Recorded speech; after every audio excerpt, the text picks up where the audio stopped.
Hello everyone, welcome to Advait education A N J exams. This is Ranjan. और जैसा कि आप सब जानते ही हैं कि एसएससी जे की तैयारियां जो है इलेक्ट्रिकल स्ट्रीम से अगर आप बिलोंग करते हैं तो बहुत ही जोर शोर से तैयारियां शुरू हो चुकी है ऑलरेडी। पूरा इंडिया, पूरे स्टेट्स, सब जगह के जितने भी बच्चे जो एलिजिबल हैं बेस्ट वे में तैयारी करना शुरू कर चुके हैं ऑलरेडी, क्योंकि एसएससी जे के कैलेंडर के हिसाब से एसएससी ने अपना जो कैलेंडर रिलीज़ किया था उसके अकॉर्डिंग 28 नवंबर तक वो नोटिफिकेशन भी जारी कर देगी एसएससी जे एग्जामिनेशंस के लिए। तो ये बड़ा इंपॉर्टेंट है। और क्या, क्योंकि इतना लंबा गैप इस बीच में आ चुका है कोविड-19 वगैरह की वजह से भी, तो इतना लंबा गैप आ चुका है एग्जामिनेशन के लिए कि अभी इंजीनियरिंग स्टूडेंट्स की और न्यू बैचेस जो हैं वो भी आ चुकी हैं मार्केट में तैयारी में आपको compete करने के लिए। ठीक है, तो आप सभी कंपटीशन में हैं और एकदम बेस्ट वे में आपको compete करना ज़रूरी है।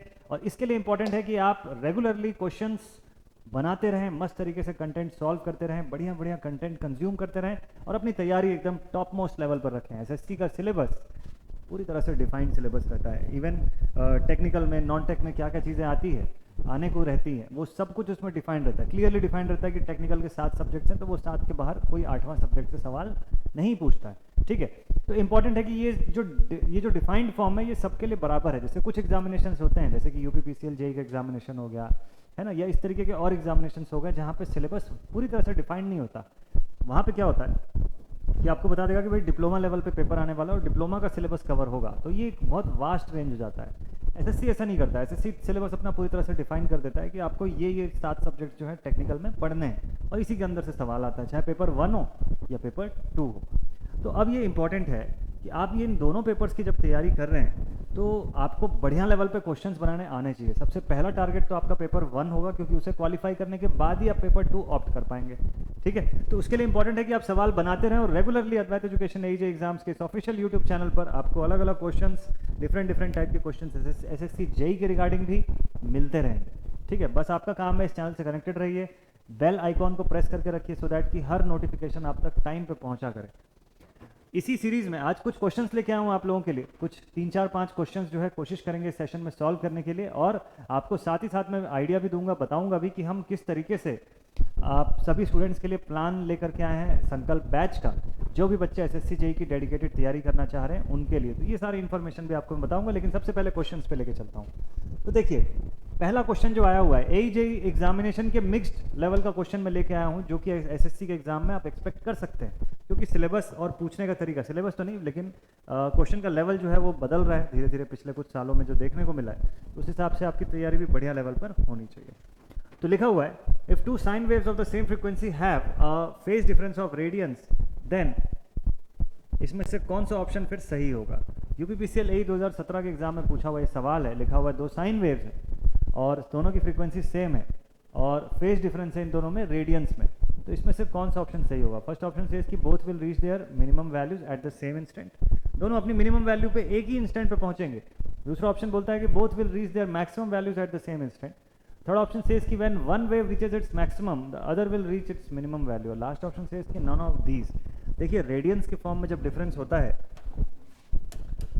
रेडियंस यानी कि omega that is equals to 2 pi F का फॉर्म, जब भी रेडियंस के फॉर्म में डिफरेंस होता है तो मतलब पाई आ जाता है वहाँ पे, और पाई की वैल्यू फिर 22/7 नहीं 180 डिग्री के फॉर्म में होती है।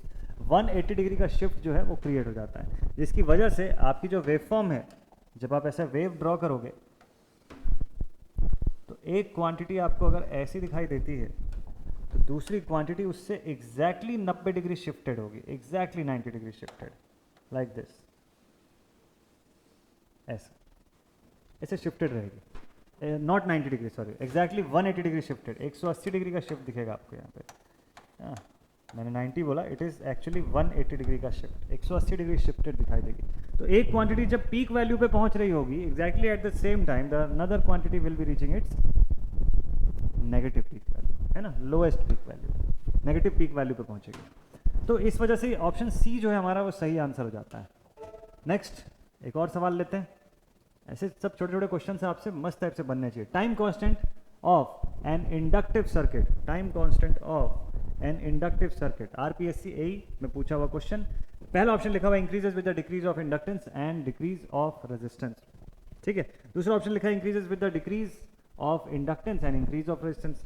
Third option says increases with the increase of inductance and decrease of resistance. और last option है with the increases with the increase of inductance and increase of resistance. आप अगर ध्यान से देखेंगे तो आपको पहले 4 ऑप्शन में increases पूछा हुआ है, मतलब आप समझ लीजिए कि टाइम कांस्टेंट के बढ़ने का क्रम ही आपको बताना है. Tau is equal to L by R के फिनोमिना के हिसाब से इंडक्टेंस के साथ डायरेक्टली प्रोपोर्शनल है और रेजिस्टेंस के साथ इनवर्सली प्रोपोर्शनल है. तो रेजिस्टेंस के घटने पे और इंडक्टेंस के बढ़ने पे ही टाउ की वैल्यू बढ़ सकती है. बस ये एक तरीका है, ठीक है. या तो कोई एक कांस्टेंट रहे और दूसरा उस रिस्पेक्ट में बदल रहा हो तो फिर पॉसिबल है. यहाँ पे देखिए सी ऑप्शन में लिखा हुआ increases with the increase of inductance, बिल्कुल सही कंडीशन है, एंड डिक्रीज ऑफ रेजिस्टेंस, ये भी सही कंडीशन है. तो ये सबसे बेस्ट कंडीशन है जिसमें कि टाउ की वैल्यू बढ़ेगी, इंक्रीज होगी, ठीक है. So that is why option C is the right answer of this question. ये एकदम सही आंसर है. चलिए अगले सवाल पे लेके चलता हूं आपको. नेक्स्ट क्वेश्चन लेते हैं. सो क्वेश्चन नंबर 3 आ रहा है आपके सामने, रेडी हो जाइए. A sine wave has a frequency of 50 hertz, it's angular frequency is dash radiance पर सेकंड. एक साइन वेव जिसकी फ्रीक्वेंसी 50 हर्ट्ज की है, उसकी एंगुलर फ्रीक्वेंसी कितनी होगी? देखते हैं इसका आंसर क्या होता है. साइन वेव जिसकी जो फ्रीक्वेंसी है 50 हर्ट्ज की है, उसकी एंगुलर फ्रीक्वेंसी आपको बताना है, यानी कि रेडियंस पर सेकंड्स के फॉर्म में. चलिए जल्दी जल्दी से आंसर कर दीजिएगा आप लोग. तो फ्रीक्वेंसी यानी एफ की वैल्यू आपको बता रखा है यहाँ पे 50 हर्ट्ज, और angular frequency is given with omega. Omega is given as 2 pi f in radians per second, इस फॉर्मेट में, ठीक है. तो एफ की वैल्यू पुट कर देते हैं. It will be 2 into pi into 50, यानी कि 100 पाई radiance per second. This is the magnitude of omega. यही आंसर है आपके क्वेश्चन का. ए ऑप्शन करेक्ट आंसर, ठीक है. एकदम फटाफट से आपसे क्वेश्चन बनेंगे. आपको बेसिक बेसिक फॉर्मूले अगर पता है ना, पूरे के पूरे क्वेश्चन बन जाएंगे. खासतौर पे एसी सर्किट जैसे जो चैप्टर्स होते हैं जो मेजरली फॉर्मूला बेस्ड होते हैं, मैग्नेटिक सर्किट्स हो गया, एसी सर्किट्स हो गया, है ना, ये सब ये आपसे फटाफट से बनते चले जाएंगे. फोर्थ क्वेश्चन लिखा हुआ है parallel resonant circuit magnifies dash and is a dash circuit. एक पैरेलल रेजोनेंट सर्किट इनमें से क्या मैग्नीफाई करता है और क्या सर्किट कहलाता है? तो उसके लिए इंपॉर्टेंट है कि आपको पहले रेजोनेंस का बेसिक कंसेप्ट जो है वो बेस्ट वे में पता रहे, है ना, वो बहुत बेस्ट वे में पता रहे. तो मैं डेफिनेटली आप सभी स्टूडेंट्स के लिए रेजोनेंस टॉपिक का भी सवाल जो है वो लेकर के आऊँगा, और इसी यूट्यूब चैनल पर आपको उसका डेडिकेटेड टॉपिक पूरा मिल जाएगा. क्योंकि मैं देखता हूँ कि बहुत सारे बच्चों को रेजोनेंस को लेकर बहुत सारा डाउट रहता है कि रेजोनेंस को लेकर बहुत सारी चीज़ें क्लियर नहीं रहती. सिलेक्टिविटी क्या हो गया, बैंडविड्थ का क्या कंडीशन हो गया, तो ये सब कुछ हम यूट्यूब पर आपके साथ डिस्कस करेंगे, ठीक है. मस्त इसका टॉपिक होगा. फिलहाल इस क्वेश्चन को ऑप्ट करते लिखा हुआ है parallel resonant circuit. Parallel resonant circuit करता क्या है,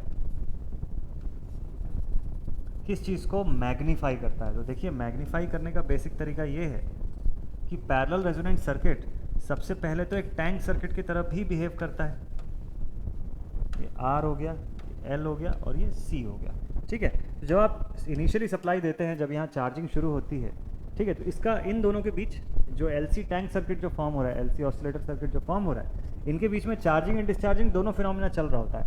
मतलब जिस समय कैपेसिटर चार्ज हो रहा होता है उस समय इंडक्टर डिस्चार्ज हो रहा होता है.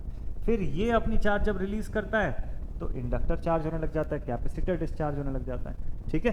तो ये फिनोमिना लगातार चल रहा होता है कि जब इंडक्टर चार्ज जमा कर रहा होता है तो कैपेसिटर डिस्चार्ज हो रहा होता है उस समय. फिर जब इंडक्टर डिस्चार्ज होता है तो कैपेसिटर चार्ज होने लग जाता है. तो इस वजह से क्या हो जाता है, और प्लस अगर आप सप्लाई दे रहे हो उस समय, तो एक और चीज़ होती है कि यहाँ से फ्लो होने वाली करंट IL, यहाँ से फ्लो होने वाली करंट IC, और इधर से फ्लो होने वाली करंट IR होती है हमारे पास यहाँ पे, ठीक है.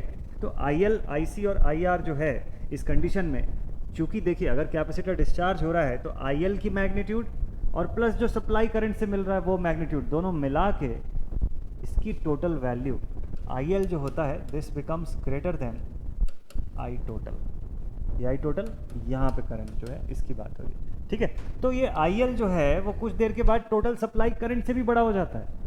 सिमिलरली जब इंडक्टर डिस्चार्ज हो रहा होता है तो सोचिए कि इंडक्टर से निकल के आई हुई करंट और प्लस टोटल करंट में से आई हुई करंट दोनों मिला के IC की वैल्यू भी हो जाती है ग्रेटर देन I टोटल. तो आपको ये दिखेगा कि इनके बीच में जो करंट फ्लो हो रही है या इनकी ब्रांचेस में जो करंट फ्लो हो रही है, ये तो सप्लाई करंट से भी बड़ी हो जाती है एट टाइम्स ये सप्लाई करंट से भी बड़ी मैग्नीट्यूड है. तो फिर आपके माइंड में आएगा कि सर तो फिर इन दोनों का सम कर देंगे, अलजेब्रिक फेजर सम, तो इनके फेजर सम का रिजल्टेंट भी सप्लाई करंट से बड़ा होगा. ऐसा नहीं होता है, दैट विल बी रॉन्ग. मतलब कि रिजल्टेंट ऑफ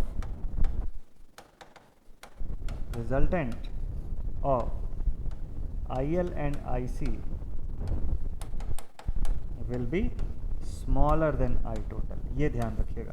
तो इनका रिजल्टेंट कभी भी टोटल करंट के बराबर या उससे बड़ा नहीं हो सकता है, वो छोटा रहेगा, लेकिन इंडिविजुअली ये दोनों करंट्स इससे बड़ी जरूर रहेंगी चार्जिंग एंड डिस्चार्जिंग होने की वजह से।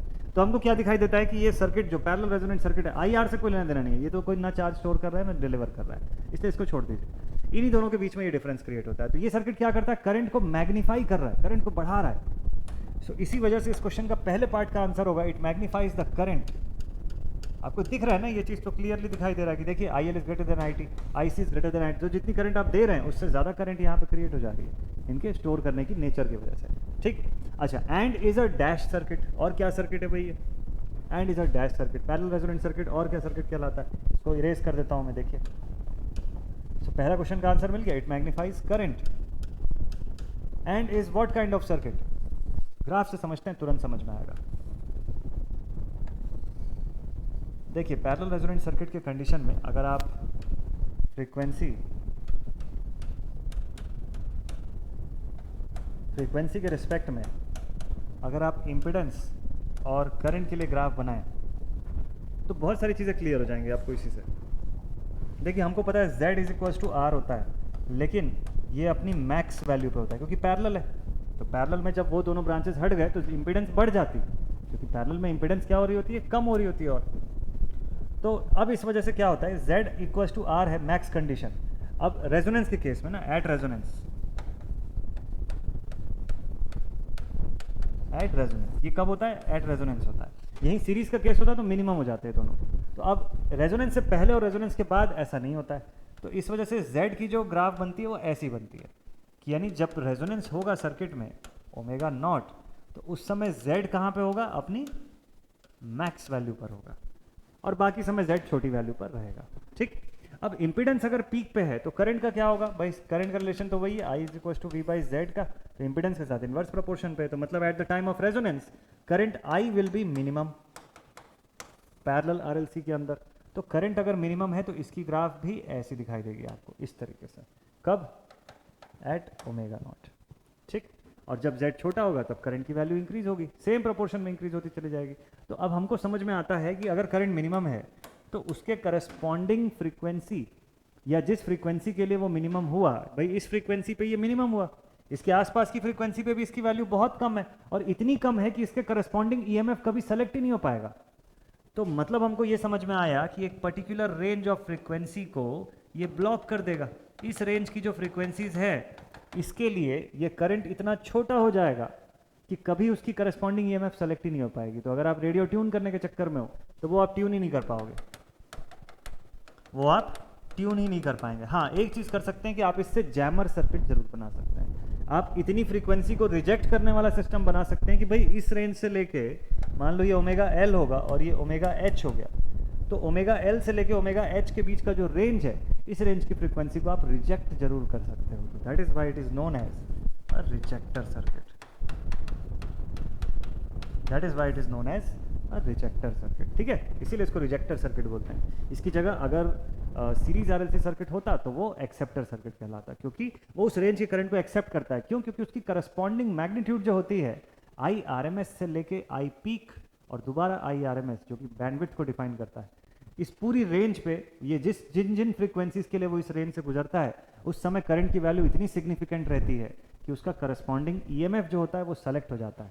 भाई रेडियो का एंटीना तो सारी की सारी सिग्नल्स ले रहा है, लेकिन वो आपका रेडियो ट्यून किस में हो पाता है, किस चैनल पे, वो तो डिपेंड करेगा कि उसके करस्पॉन्डिंग करंट कितनी ज़्यादा मिलती है हमको। तो जिसमें ज़्यादा करंट मिलेगी वही रेडियो स्टेशन हमको सुनाई देता है प्रॉपर। इसीलिए रेजोनेंस के कंडीशन में हम पीक की करंट लेके जाते हैं, I मैक्स रहता है, तब वो पर्टिकुलर रेडियो स्टेशन आपको सुनाई देने लग जाता है। ठीक है, so and it is a rejecter circuit.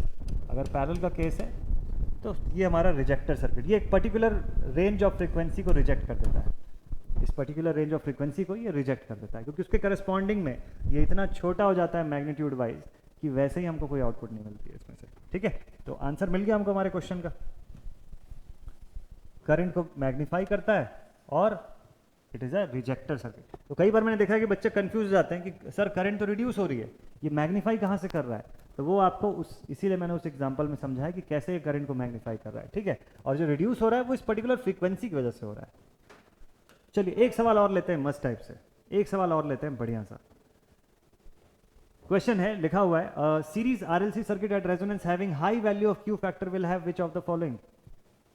एक सीरीज आरएलसी सर्किट है, रेजोनेंस की कंडीशन है और high value of Q factor है, तो उसके पास इनमें से क्या कंडीशन हो रही होगी? पहला ऑप्शन है बैंडविड्थ उसकी ज्यादा होगी, दूसरा ऑप्शन है उसकी सेलेक्टिविटी हाई होगी, तीसरा ऑप्शन है कि सेलेक्टिविटी लो होगी, और लास्ट ऑप्शन है लो रेजोनेंट फ्रीक्वेंसी होगी। रेजोनेंट फ्रीक्वेंसी उसकी छोटी होगी, कम होगी, ठीक है।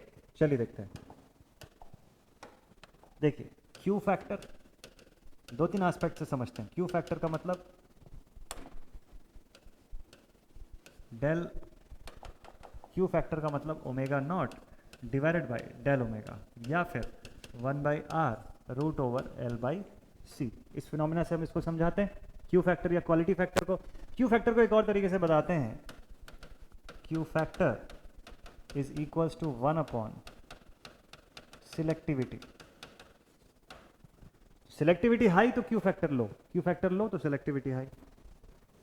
तो पहला ऑप्शन बोलता है कि RLC circuit at resonance having high value of Q factor. Condition पढ़ लेना है यहां से, आपके क्वेश्चन में यही काम की चीज है बस। High value of Q factor कब होगा? भाई जब सेलेक्टिविटी छोटी होगी तब होगा। मैं पहले से बता देता हूं आपको, अगर बैंडविड्थ छोटी होगी तो होगा, ओमेगा नॉट हाई होगा तो भी हो जाएगा। ये बहुत सारे कंडीशन है। चलिए देखते हैं इसमें क्या बोलता है। पहला ऑप्शन बोलता है हाई बैंडविड्थ, रॉन्ग है ये, देखिए इनवर्स प्रोपोर्शन पे, रॉन्ग हो गया ये वाला option. High selectivity, inverse proportion पे, क्यू फैक्टर कभी नहीं बढ़ेगा सिलेक्टिविटी के बढ़ने से, रॉन्ग हो गया। लो सेलेक्टिविटी, राइट ऑप्शन, सिलेक्टिविटी जितना कम होगा क्यू फैक्टर उतना हाई होगा। लो रेजोनेंट फ्रीक्वेंसी, देख लीजिए आप, रेजोनेंट फ्रीक्वेंसी के साथ डायरेक्ट प्रोपोर्शन पे है, तो रेजोनेंट फ्रीक्वेंसी कम होगी क्यू फैक्टर वैसे ही कम हो जाएगा। तो इस लेवल की क्लैरिटी आपको मिल जाएगी अगर आप प्रॉपरली सारी चीजें जानते हैं। तो देखिए ऑप्शन को देखने से पहले ही हम अपने सारे कंसेप्ट को सामने रख दिए कि हमको क्या क्या पता है इसके बारे में, ठीक है। और अब फिर जाके हम लोगों ने देखा कि कैसे इसको शो करते हैं, ठीक है। तो इस तरीके से इस क्वेश्चन को सॉल्व करना था आपको, ठीक है। So this is the right answer of this question, this is the correct answer of this question. ये क्लियर यहां तक सभी को?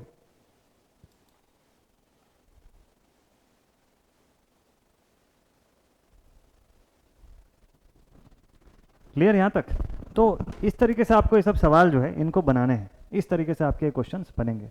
अब ऐसे ही और भी क्वेश्चंस आपके साथ प्रैक्टिस में करवाता रहूंगा और मस्त तरीके से हम लोग देखते रहेंगे कि क्या क्या क्वेश्चंस आते हैं, किस लेवल के सवाल आते हैं, वो सारा कुछ हम प्रॉपर प्रैक्टिस करते रहेंगे। और इसी के लिए मैं आपको बताऊं कि एसएससी जेई के लिए अद्वैत एजुकेशन एएनजे एग्जाम्स की टीम ने संकल्प बैच आप सभी स्टूडेंट्स के लिए लॉन्च किया हुआ है। Sankalp batch purely live classroom program है जो कि इलेक्ट्रिकल इंजीनियरिंग स्ट्रीम के स्टूडेंट्स के लिए बना हुआ है, ठीक है। ये ऑलरेडी लॉन्च हो चुका है और ये कहाँ पे मिलेगा आपको? GATE academy live classes app पर मिल जाएगा, ठीक है।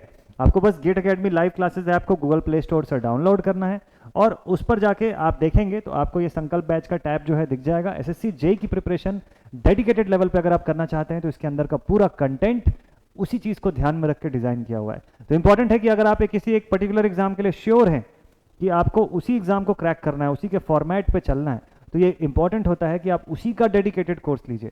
कई बार हम ये सोचने लग जाते हैं कि कोई कॉमन कोर्स ले लेते हैं, या कई बार बच्चे गेट का कोर्स ले लेते हैं एजेई एग्जामिनेशन के लिए, तो ये काम मत करिए। क्योंकि एक पर्टिकुलर एग्जाम के लिए जब डिजाइन कोई कोर्स होता है ना, तो उसमें सारी चीजें, इवन क्वेश्चन पूछने का तरीका, फैकल्टी के पढ़ाने का तरीका, वो सब कुछ ऐसा होता है जो उसी एग्जामिनेशन को ही ध्यान में रख के और पूरा रिसर्च करके प्लान किया गया हो। तो ये बहुत इंपॉर्टेंट है कि आप अगर एसएससी जेई की तैयारी करना चाहते हैं तो आप इसी कोर्स पर ही एनरोल होइए, ये बहुत बेस्ट रहेगा आप सभी स्टूडेंट्स के लिए। इलेक्ट्रिकल इंजीनियरिंग स्ट्रीम के लिए और ऑफर प्राइस भी अभी फिलहाल इस पर चल रहा है 4500 रुपीज़ में ये कोर्स आपको अवेलेबल हो जाएगा, जो कि 14,000 रुपये का कोर्स है। और इस पे ये जो ऑफर है ये एक्सटेंडेड ऑफर है, मतलब कि ये 20 जून तक ये ऑफर जो है लास्ट करेगा। और इसको कंज्यूम करने के लिए आपको GATE academy live classes app पर होना होगा, ठीक है। इस कोर्स में काफ़ी सारे फीचर्स मिल रहे हैं आपको, 700+ आवर्स के तो कंटेंट मिल रहे हैं, हिंदी इंग्लिश दोनों लैंग्वेज में फैकल्टी आपसे बात करते हुए मस्त तरीके से पढ़ाएंगे, प्लस आपको रिकॉर्डेड लाइब्रेरी भी मिल जा रही है इसके अंदर, ठीक है। तो ये पूरे के पूरे जितने भी सब्जेक्ट्स होंगे एसएससी जेई के, वो सब आपको पहले से प्री रिकॉर्डेड फॉर्म में भी मिलेंगे, और प्लस लाइव तो होंगे ही होंगे। हर एक सब्जेक्ट की डेडिकेटेड वर्कबुक आपके पास अवेलेबल रहेगी, है ना। आपके पास एचओडी सर के साथ बीच बीच में इंटरेक्शन प्रोग्राम भी होगा आप सभी स्टूडेंट्स के लिए, उसमें प्रॉपर गाइडेंस वगैरह भी मिलेगा। डेडिकेटेडली टेलीग्राम एंड व्हाट्सएप की ग्रुप्स जो है वो भी आप सब स्टूडेंट्स के लिए अवेलेबल रहेगी। तो ऐसे इतने सारे फीचर्स, इतने सारे बेस्ट फीचर्स आप सब स्टूडेंट्स के लिए यहाँ पर हैं, तो मुझे तो नहीं लगता है कि आपको इसे मिस करना चाहिए, ठीक है। और इसी के साथ साथ आपका वीकली टेस्ट जो है वो भी मिलता रहेगा आपको, हर महीने आपके लिए टेस्ट जो है वो भी कंपाइल होकर मिलता रहेगा, है ना। मंथली टेस्ट भी आपके लिए रहेगा, वीकली टेस्ट भी अवेलेबल रहेगा, ठीक। तो इतने सारे सब बेसिक थिंग्स आप सबको इस पूरे के पूरे कोर्स के अंदर मिलने वाले हैं। तो इंपॉर्टेंट है कि एकदम बेस्ट लेवल पे प्रिपरेशन करिए और एक भी मौका ऐसा मिस मत करिए जो इस साल आपको जेई बनने से रोक सके, ठीक है। तो हर मौका जो है आपको उसको बेस्ट वे में कैप्चर करना है, बढ़िया तरीके से आपको कैप्चर करना है। और अगर आपने सपना देखा है तो अद्वैत एजुकेशन एजे एग्जाम्स की टीम उसे सच बनाएगी, पूरा करेगी आप सबके साथ। मिलते हैं आप सभी से नेक्स्ट वीडियो में। ऐसे ही छोटे छोटे शॉर्ट्स और क्वेश्चंस लेके आता रहूँगा मैं। नेक्स्ट वीडियो में मिलेंगे और बहुत सारी डिटेल्स और क्वेश्चंस के साथ। Thank you very much.